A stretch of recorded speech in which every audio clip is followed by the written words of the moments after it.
Bismillahirrahmanirrahim. Her sene 10-16 Mayıs Engelli Haftası olarak tüm Türkiye'de kutlanmaktadır. Bu senede içinde bulunduğumuz hafta Türkiye genelinde Engelliler Haftası olarak çeşitli etkinliklerle kutlanacaktır.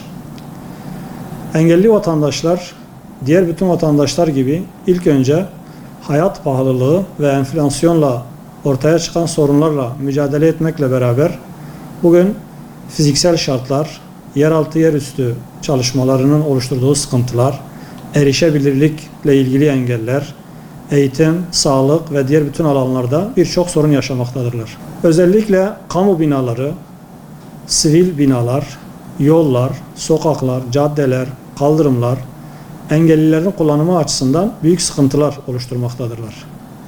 Her vatandaşın yaşadığı sorunların ötesinde engelli vatandaşlar daha fazla sorun yaşamaktadırlar.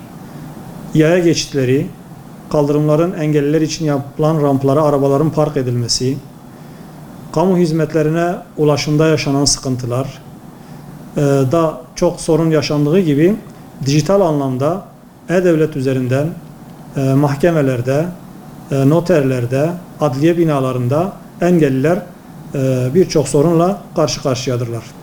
Her ne kadar son yıllarda engellilerin hayatını kolaylaştırmaya yönelik birçok olumlu adım atılsa da daha çözülmesi gereken birçok sorun bulunmaktadır.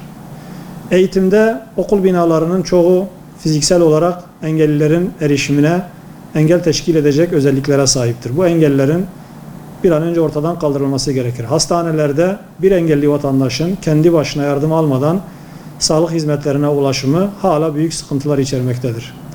Yine diğer kamu binalarında gerek rampaların eksik olması, asansörlerin çalışmamaz durumda olması, merdivenlerin engelli erişimine engel olması gibi birçok sorun halen devam etmektedir.